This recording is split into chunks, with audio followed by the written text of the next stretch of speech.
दोस्तों, यह कहानी है एक यंग मेल टाइगर की जिसने भारत के नॉर्थ वेस्टर्न पार्ट में मौजूद गुजरात में जाने का सफर तय किया। वही गुजरात जहां का गिर नेशनल पार्क घर है आखिरी बचे एशियाटिक लायंस का और लेपर्ड्स का। लेकिन तब क्या होगा जब ये यंग टाइगर गिर में पहुंच जाएगा?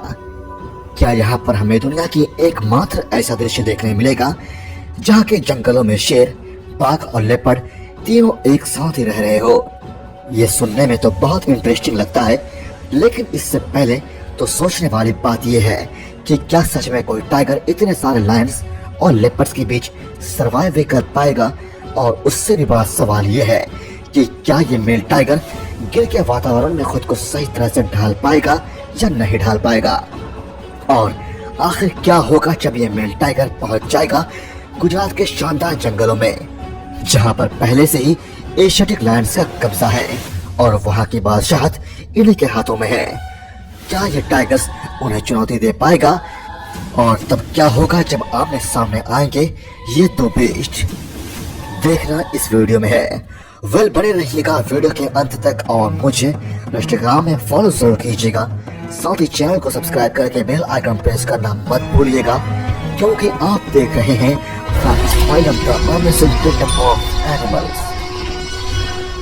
एक यंग मेल टाइगर जो शायद नए इलाके की तलाश में भारत में नॉर्थ वेस्टर्न इलाके की तरफ जाने लगा। दरअसल ये tiger Rattapani wild life sanctuary का था और जब ये एडल्टहुड में पहुंच चुका था तब उसे रत्तापानी वाइल्ड लाइफ सेंचुरी में बहुत ज्यादा कंपटीशन का सामना करना पड़ा, क्योंकि वहां पहले से काफी टाइगर्स मौजूद थे जो उसे हमेशा चुनौती देते ही रहते थे।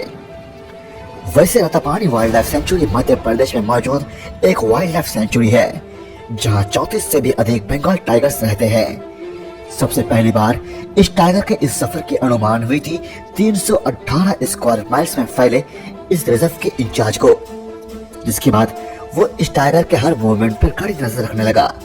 ऐसा वो रत्तापानी में छोड़ गए इसके निशानों की वजह से कर पा रहे थे।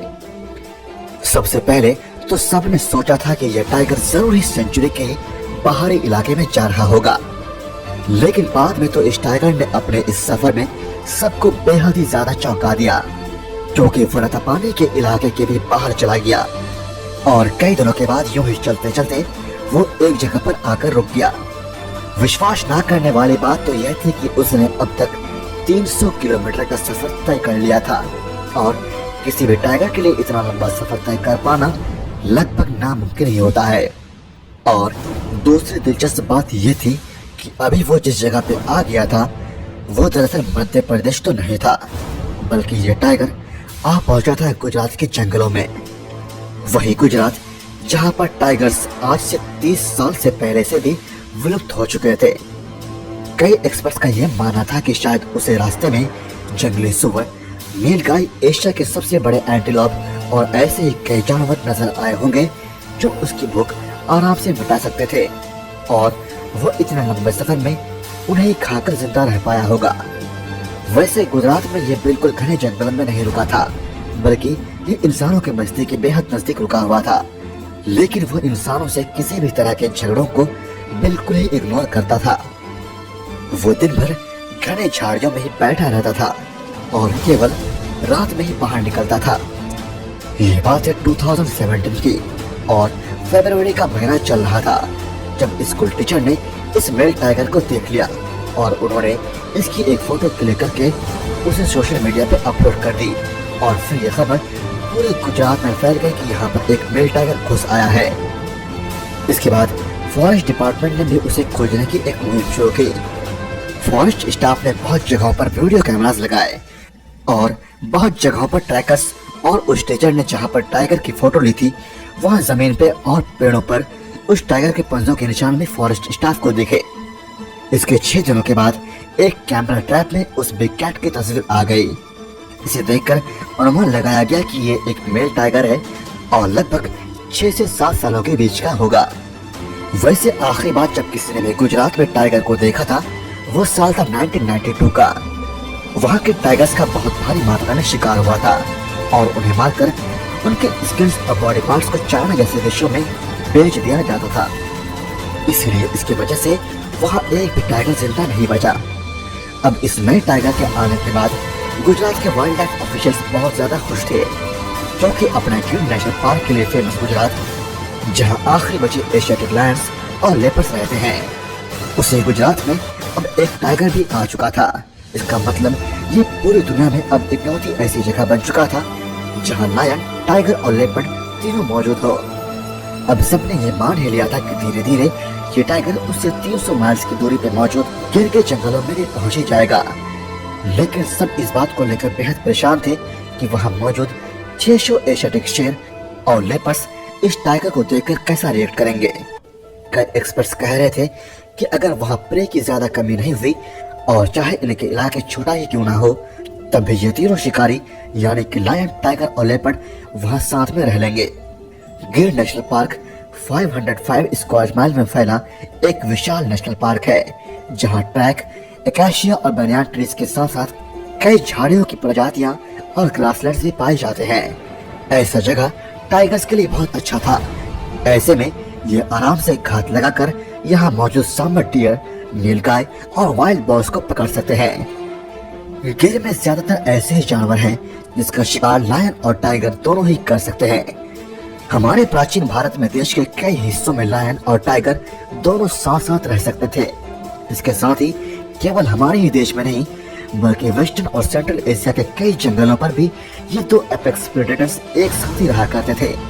लेकिन 1800 ईस्वी के बाद हंटिंग और पॉचिंग की वजह से कई जगहों पर ये दोनों ही जीव विलुप्त हो गए।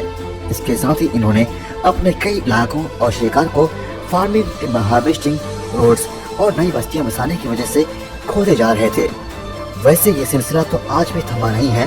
खैर, अब बात करते हैं इस टाइगर की। तो हुआ ये कि कैमराज में एक बार इसकी फोटोज आने के बाद सब कंफर्म हो चुके थे कि हाँ, गुजरात में एक नया टाइगर आ चुका है। और यहाँ ये प्लानिंग भी चलने लगी कि क्या किसी फीमेल टाइगर को भी गुजरात में भेजना चाहिए, जिससे वहाँ टाइगर्स दोबारा से बच सके।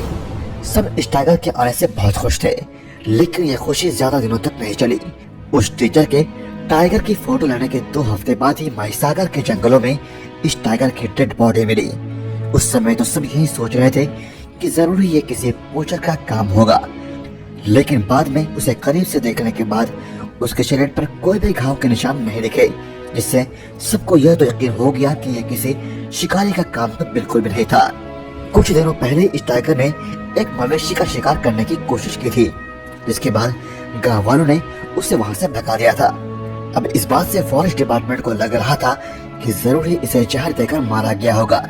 लेकिन जब इस टाइगर की लैब में जांच की गई, तब तो इसके मौत की कोई और वजह ही सामने आई। दरअसल असली बात तो ये थी कि इस टाइगर की मौत भूखे रहने के कारण हो गई थी। शायद इसने कई दिनों में कुछ भी नहीं खाया था और वो मवेशी का शिकार करना इसके खाने का इंतजाम करने की आखिरी कोशिश हो गई। ये टाइगर अपने सफर के रास्ते में शिकार कर लिया करता होगा, लेकिन जब वो गुजरात आया तो उसने रुकने के लिए शायद गलत जगह चुन लिया, क्योंकि ये इंसानों के इलाके के पास रुक गया जहाँ शिकार की भारी कमी थी और इंसानों के डर से ये मवेशी का शिकार भी नहीं कर पाता होगा। इसके बाद इस टाइगर का अंतिम संस्कार किया गया और इसको चिता को आग लगाया गया, जिससे उसके बॉडी पार्ट्स को बेचा ना जा सके। इस बार तो कोई भी टाइगर गिर नहीं पहुंच पाया और एक टाइगर, लायन और लेपर्ड तीनों को एक साथ देखने और एक ही इलाके को शेयर करता देख पाने की सभी की तमन्ना अधूरी ही रह गई। लेकिन क्या पता किसी दिन कोई और टाइगर भी एक ऐसी सफर तय करे और वो गिर में पहुंच भी जाए, और तब शायद गिर में टाइगर्स एक बार फिर से आ जाए। अब तो सारी उम्मीदें भविष्य पे ही टिकी हुई है कि आखिर आगे क्या होगा।